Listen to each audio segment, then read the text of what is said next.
अस्सलाम वालेकुम ख्वातीन और हज़रात, पेश खिदमत है आज का हस्बे हाल। मैं हूं आपका मेज़बान जुनैद सलीम और शो में मेरे साथ शामिल है नाजिया और हम सबको बहुत अजीज़ी। आज हस्बे हाल में शामिल है लम्हा फिक्रिया, मुहावरों का लजीजी इस्तेमाल, एक नया सिलसिला तू मैं और ख़बरों पर तबसरा।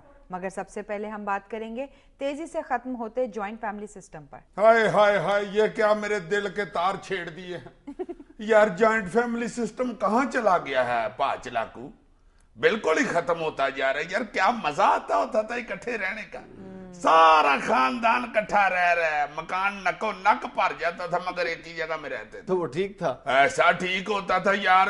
32 अफराद एक जगह पे इकट्ठे हुए हैं, रौनक मेला लगा हुआ है, सारे एक दूसरे का ख्याल कर रहे हैं। अब तो आपातापी पड़ गई है। नहीं यार, सिर्फ आपातापी का प्रॉब्लम नहीं है। देखो, अब अगर घर छोटा पड़ गया और अफराद घर में ज्यादा हैं तो फिर क्या किया जाए। या दूसरी सूरत तुम ये देख लो कि अगर उसका कोई माश का मसला है, किसी बेटे का, उसको जॉब उस गांव से या छोटे शहर से बाहर किसी दूसरे शहर में, बड़े शहर में जॉब मिल गई है, फिर क्या किया जाए।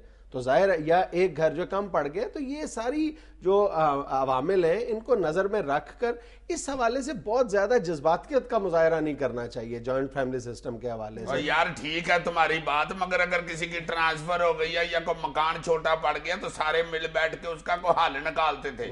मुझे अच्छी तरह याद है, एक भरा को वखरा होता था तो रो रो के सारे टब्बर का हशर हो जाता था। वालदैन वखरे रो रहे हैं, परजाइयां वखरी रो रही हैं कि ये क्यों जा रही हैं इधर से। हाँ, ये ठीक है कि जॉइंट फैमिली सिस्टम अगर यानी आपके तमाम सर्कमस्टांस इजाजत देते हैं कि आप जॉइंट फैमिली सिस्टम जो है वो बरकरार रखें, उसको कंटिन्यू करें, तो इससे आइडियल और कोई सिस्टम नहीं है। यानी इससे अच्छा कोई और हल नहीं है आपस में मोहब्बतें बरकरार रखने का। लेकिन अगर मजबूरी है और घर से दूर जाना या अलग घर बनाना बिल्कुल नागजीर हो गया है, तो उसको खुश दिली से तस्लीम करना चाहिए, उस पर कोई क़यामत नहीं बर्पा कर देनी चाहिए। सिर्फ इस बंदे को शौक है कि अय्यी की बात को गलत कर दे और अपना फलसफा बयान करे। और यार इसमें फलसफे वाली कौन सी बात है? तो वो सही कह रहे हैं ना, बिल्कुल सीधी सी बात है। यार मैं ये कह रहा हूँ कि कोशिश तो करो ना, एक जगह रहने की कोशिश ही नहीं अब कोई करता। कोशिश करनी चाहिए। मैं तो तुम्हारी बात की हिमायत कर रहा हूँ कि आज भी जॉइंट फैमिली सिस्टम बेहतर निजाम है आपस में मोहब्बतें बरकरार रखने का। ये तुमने कहा है? हाँ। और उस वक्त मुझे तुम पे गुस्सा चढ़ा होगा, मैं गुस्से में मेरे कान बंद हो जाते। अजीजी साहब, उनके कहने का मतलब ये है कि अगर एक जगह कम पड़ जाए बहुत सारे अफराद के रहने के लिए, तो फिर तो वो निकल सकते हैं ना बाहर। और बाहर ना निकले को बड़ा मकान ले ले रल मिल के, ये मैं कह रहा हूं। और अगर बड़ा मकान खरीदना या वो जो पहले वाला मकान है वो छोड़कर जाना मुमकिन ना हो, तुम्हें पता है कि हमारे वालदैन की अपने पुराने घर के साथ, जिसको हम आबाई घर कहते हैं, उसके साथ एक जज्बाती किस्म की वाबस्तगी होती है। उनके लिए ये आसान फैसला नहीं होता कि वो घर छोड़ के किसी दूसरे घर में शिफ्ट हो जाए। ज्यादा हमें फलसफे ना चाड़ो, मैं तुम्हें बताता हूँ कि जॉइंट फैमिली सिस्टम किस तरह खत्म हो रहा है। वो जो घर एक होता है ना, एक घराना जो इकट्ठे बस रहे होते हैं, उधर एक जी आता है और वो असल में जी आता नहीं है, वो जी आती है। वो ब्याह के घर में आती है जहां जॉइंट फैमिली सिस्टम पड़ा होता है। वो आके अपने खामद के कान भरने शुरू करती है, बातों से भरती है, कहीं समझो कि मिट्टी से भर देती है। वो बस उसके कानों में कहना शुरू होती है कि बात सुनो, आप कल्ले कमाते हैं और ये जो सारे जी वेले बैठे आपकी कमाई पे पल रहे हैं ना, ये बात को अच्छी नहीं है। अब देखो ना, माशाल्लाह आपकी अपनी औलाद हो गई है, हमारा काका 10 महीने का हो गया, इसका कम खर्चा तो नहीं है ना। बंदा पूछे चुप कर जा खुदा के वास्ते, 10 महीने का काका क्या रोज के 100 रुपये की सिगरेट पीता है, जाने तो गुस्सा नहीं शुरू हो जाएगी बस। हाँ, ये तुम ठीक कह रहे हो कि ये एक हमारा जो खानदानी मुश्तरका खानदानी निज़ाम है, इसके टूटने की एक बड़ी वजह जो है वो एक हमारे यहाँ की औरत की एक टिपिकल किस्म की साइकी है, अलग घर बसाने की ख्वाहिश जो है। और ये भी और 100 बहाने ये औरत निकाल लेती है, सिर्फ ये खर्चे खुर्चे के बहाना नहीं होता। ये देखो ना, पापा सारा दिन बैठ के खंगता रहता है, तो मेरे बच्चे तो अब स्कूल जाना शुरू हो गए हैं, तो उनकी पढ़ाई में बड़ा हर्ज होता है। बंदा पूछे, बच्चा तुम्हारा पढ़ता जाए, बाबा खंगता है तो बच्चे का क्या पैन हिल जाता है।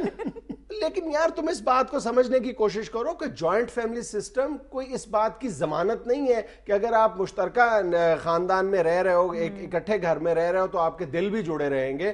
بہت سارے ایسے معاملات ہم آئے روز دیکھتے ہیں کہ یہی جو جوائنٹ فیملی سسٹم ہے یہ دلوں میں جو ہے یہ فاصلے پیدا کرنے کا بھی باعث بنتا ہے. چغلیاں, غیبتیں, بدخوئیاں, یہ سب کچھ. اور جو ایک ہی خاندان کے اندر جو سیاست ہوتی ہے وہ بجائے یہ کہ وہ آپس میں محبت کو بڑھائے, وہ آپس میں نفرتوں کو بڑھانے میں بہت اہم کردار ادا کرتی ہے. یار یہ جو دلوں میں قدورتیں رکھنے والے لوگ ہوتے ہیں نا, لڑنے لڑانے والے, وہ چلو ادھر بہن بھائیوں سے تو چلے جائیں گے جی لڑ کے, وہ جدھر اور کہیں جائیں گے ادھر جا کے انہوں نے ہمسایوں سے بھی لڑنا ہی ہے. ادھر سے تو مکان بیچ کے نہیں شفٹ ہوتے, ادھر سے فوراً کہہ دیتے ہیں کہ نہیں جی بڑی لڑائی ہو گئی ہے, رہنے دے جی آ جاؤ چلیں جی ہم علیحدہ مکان لے لیتے ہیں. انہوں نے جا کے جو عادت جس کو پڑی ہوئی ہے وہ کیا سیانے کہتے ہیں ہائے ہائے ہائے ہائے واہ یہ کیا عقل مند آدمی ہے تو. سیانے کہتے ہیں عادت پئی کڑی نو نہ گئی بڈھی اوڑی نو. سمجھ آ گیا نہیں, بڑا بنتا ہے محاوروں کا ماسٹر ہے. یہ محاورہ ہے, سیانوں نے کہا ہے کہ جو عورت کو جو عادت پڑ جاتی ہے نا, عادت پئی کڑی نو, وہ لڑکی جب ہوتی ہے اسے جو عادت پڑ جاتی ہے نا, نہ گئی بڈھی اوڑی نو, یعنی وہ بوڑھی ہو کے اڑی کبھی بھی ہو جائے تو اس کو وہ عادت نہیں جاتی. واضح صاحب آج تو آپ مجھے بڑے انٹیلیجنٹ لگے. میں تو اتنا انٹیلیجنٹ, یہ کاغذ کا جہاز جو بنایا ہوا ہے نا کسی سائنسدان نے, اس کو پیچھے پھونک مارنی میں نے ایجاد کی تھی. اچھا وہ چھوڑو, یہ بتاؤ کہ یہ جو خاندانی نظام کی تم وکالت کر رہے ہو, یہ بہت بڑا نقصان نہیں ہے وہاں رہتے ہوئے کہ یہ جو ہم کہتے ہیں کہ ایک ہی بندے کی کمائی پہ سارا خاندان پال رہا ہے, تو جو باقی ہیں وہ ڈیپینڈنٹ ہوتے چلے جاتے ہیں, یعنی وہ خود کمانے کی فکر نہیں کرتے.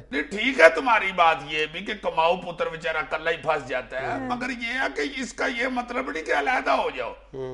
یہ بھی تو دیکھو نا کہ چلو تمہاری وجہ سے 4 مسکین بھی ساتھ روٹی کھا رہے ہیں, یہ بھی تو ایک فائدہ ہی ہے نا جوائنٹ فیملی سسٹم کا. نہیں میں تو خود یہ کہہ رہا ہوں نا کہ جوائنٹ فیملی سسٹم کے فوائد تو بے شمار ہیں, اور یہی وجہ ہے نا کہ آج یورپینز جو ہیں وہ تمام تر تجربات کرنے کے بعد بالآخر آ کے اس بات پر اتفاق کرتے ہیں کہ جو یہ جو فیملی ویلیوز ہیں اور اکٹھا رہنا جتنا بھی, وہ وہاں پہ اس کو نیوکلیئر فیملیز کا نام دیتے ہیں کہ یہ جو صرف ماں باپ اور بچے ہیں یعنی چھوٹی فیملی ہے, اس کو نیوکلیئر فیملی ہے. اور ان نیوکلیئر فیملیز کا جو زیادہ رجحان ہے ہمارے معاشرے میں وہ 80 کی دہائی میں دیکھنے میں آتا ہے. یہ وہی زمانہ تھا جب بہت سارے لوگ جو باہر چلے گئے تھے اور وہاں سے جب زر مبادلہ آیا تو یہاں پہ بہت ساری نئی رہائشی اسکیمیں بڑے شہروں میں اور چھوٹے شہروں میں بننا شروع ہو گئی تھیں, اور پھر یعنی یہ ذہن میں تصور آ گیا تھا کہ الگ گھر بنانا بہت آسان کام ہے, نیا گھر بنانا, نیا گھر بسانا کوئی بڑا کام نہیں ہے. اور یہی وہ دور تھا جب ہمارا جو سب سے زیادہ جو تیزی سے بکھرا تھا ہمارا سسٹم, جوائنٹ فیملی سسٹم, وہ اسی دور میں 80 کی دہائی کے بعد سے بکھرنا شروع ہوا تھا. لوگ جو باہر کما رہے تھے نا, انہوں نے کہا جی کہ پیسے جوڑے بھی کچھ تو ادھر آگے بیچارے زمین لے کے پھر چلے جاتے تھے, اور اوپر سے وہ گئے ایسے ممالک میں تھے جہاں پہ یہی تھا نیوکلیئر فیملی سسٹم. میں تو یہاں تک کہتا ہوں کہ یہ جو جوائنٹ فیملی سسٹم ہے یہ ایک بنیاد ہے ایک اچھی قوم کی.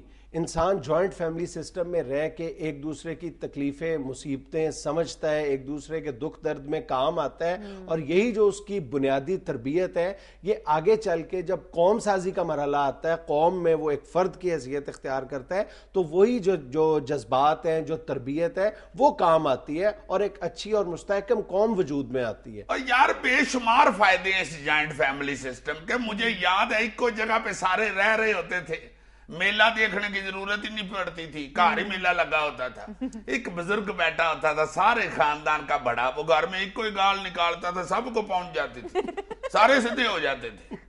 بہت زیادہ فائدے ہوتے تھے. ایک دوسرے کے بچوں کے کپڑے کسی کو چھوٹے ہو گئے ہیں وہ دوسرا پہن رہا ہے, اس کے چھوٹے ہو گئے ہیں وہ دوسرا پہن رہا ہے. بڑا ایک دوسرے کا خیال رکھا جاتا ہے جوائنٹ فیملی سسٹم میں. ایک بچہ گم ہوتا تھا 23 جنے اس کو ڈھونڈنے نکلتے تھے, 15 منٹ میں بچہ برآمد کر کے واپس لے جاتے. بہت سپورٹ ملتی تھی. کسی ایک پرجائی نے سالن نہیں پکایا, وہ اس کا خامد آ گیا اٹھ کے اس نے دوسرے کمرے سے سالن لے آئی ہے, ادھر سے نہیں ملا تیسرے کمرے سے سالن لے آئی ہے. اب تو خامد بیچارے کو اگر گھر جانے تک سالن نہ ملے تو اس کے بازار سے چھولے کھا کھا کے اکھاں پیلیاں ہو جاتی ہیں. لڑائی جھگڑا نہیں تھا زیادہ بڑھتا, کہیں سے کسی کمرے سے آواز آتی تھی فوراً دوسرے پہنچ جاتے, کیا بات ہے بھائی کیوں اونچا بول رہے ہو, خبردار کوئی نہ لڑے, نیچے بیٹھو, اور جا کے وہ اپنے کمرے میں لڑنا شروع ہو جاتا. ऐਵੇਂ 5-5 7 मिनट की लड़ाइयाँ होती थी, कोई दुश्मनियां नहीं थी पड़ती। सही। ये तो मियाँ बीवी की लड़ाई है ना, आपस में भाई परजाइयां देवर जेठ भी बहुत ज्यादा नहीं थे लड़ते, छोटी छोटी लड़ाइयाँ होती थी। देखो इकट्ठी हांडी पकती है तो सारी हड्डी के बगैर वाली बोटियां अपने खामद को दे देती है, तो मेरा खामद बेचारा हड्डी ही चूसता रहता है।